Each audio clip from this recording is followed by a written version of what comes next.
கிறிஸ்துவுக்குள் மிகவும் பிரியமான தெய்வ பிள்ளைகளே, பரலோக மன்னா நிகழ்ச்சியின் மூலம் உங்களை சந்திப்பதில் என் இருதயம் கர்த்தருக்குள் மிகுந்த மகிழ்ச்சி அடைகிறது. இன்றைய பரலோக மன்னா, உங்கள் ஆலோசனைகள் நிறைவேறும். இதுவரைக்கும் நீங்கள் சொன்ன ஆலோசனையை யாரும் ஏற்றுக்கொள்ளலையோ, உங்கள் ஆலோசனையின்படி மற்றவங்க நடக்கலையா, கவலைப்படாதீங்க. ஆனால் ஆண்டவர் சொல்கிறார், உங்களுடைய ஆலோசனையை கர்த்தர் நிறைவேற்றுவார். உங்களுடைய தனிப்பட்ட வாழ்க்கையில் நீங்கள் எடுக்கிற ஆலோசனைகள், உங்களுடைய குடும்ப காரியத்தில் நீங்கள் எடுக்கிற ஆலோசனைகள், உங்கள் பிள்ளைகளுடைய எதிர்காலத்திற்கு நீங்கள் எடுக்கிற ஆலோசனைகள் அத்தனையும் நிறைவேறும்.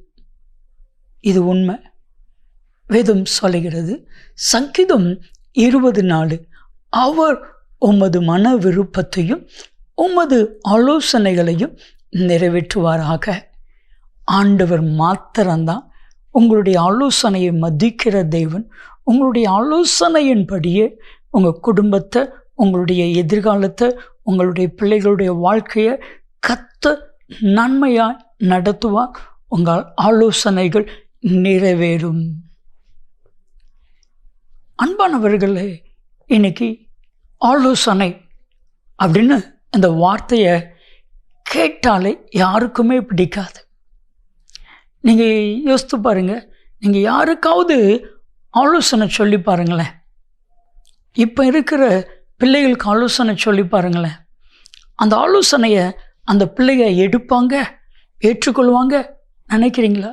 இல்லை, உங்களை வெறுப்பாங்க. யார் ஆலோசனை சொல்கிறாங்களோ அவங்கள இந்த உலகம் வெறுக்கும்.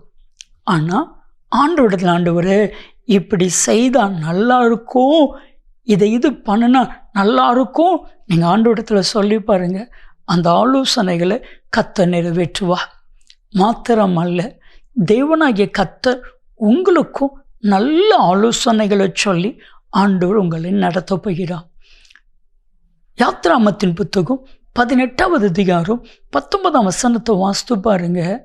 மோசேயுடைய மாமனார் மோசைக்கு ஒரு ஆலோசனை கொடுக்கிறார். எல்லா காரியத்தையும், எல்லாருடைய பஞ்சாயத்தையும் நீரே பார்த்து கொண்டிருந்தா ஆண்டோடைய சமூகத்தில் நீர் இருப்பது எப்படி? ஆண்டோடைய சமூகத்தில் எப்படி நேரம் செலவழிக்க முடியும்? இதுதான் உங்களுடைய பிரச்சனையாக இருக்கும்.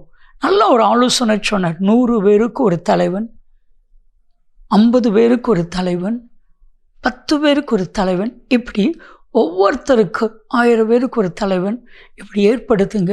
முக்கியமான காரியத்தை நீங்கள் விசாரிங்க. மக்களுக்காக தெய்வ சமூகத்தில் இருங்க. ஆலோசனையை மோசே எடுத்துக்கொண்ட பெரிய தலைவனாய் மாறினார்.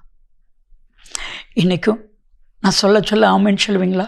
நீங்கள் சொல்கிற ஆலோசனையை உங்கள் பிள்ளையை ஏற்றுக்கொள்ளுவாங்க. நீங்கள் சொல்கிற ஆலோசனை நல்ல ஆலோசனையாக இருக்கும்.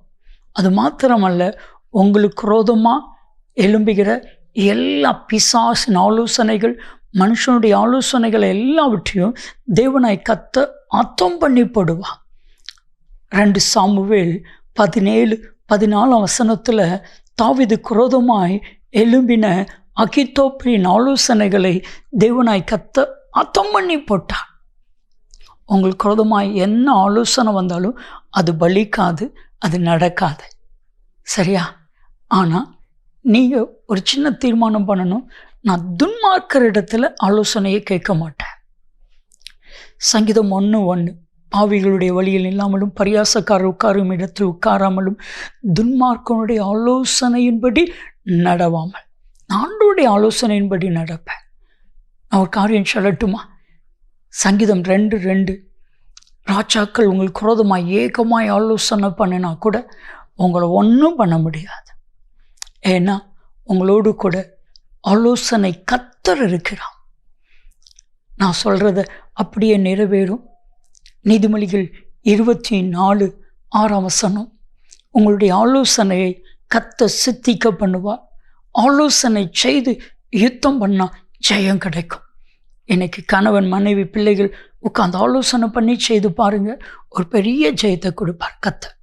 ஒரு காரியத்தை செய்கிறதுக்கு முன்னாடி ஒரு சின்ன ஆலோசனை பண்ணி செய்யுங்க, உங்கள் காரியம் ஜெயமாக இருக்குது. ஜெபிக்கலாமா? அன்பின் தகப்பனே, இவர்களுடைய ஆலோசனைகளை என் தேவன் நிறைவேற்றுவீராக. நீர் அப்படி செய்கிறதற்காக உமக்கு நன்றி. இயேசு கிறிஸ்துவின் நாமத்தில் ஜெபிக்கிறோம் ஜீவனுள்ள பிதாவே, ஆமென், ஆமென். உங்கள் ஆலோசனைகள் நிறைவேறும். நன்மையும் கிருபையும் ஆசீர்வாதங்களும் நிச்சயமாய் உங்களை தொடரும்.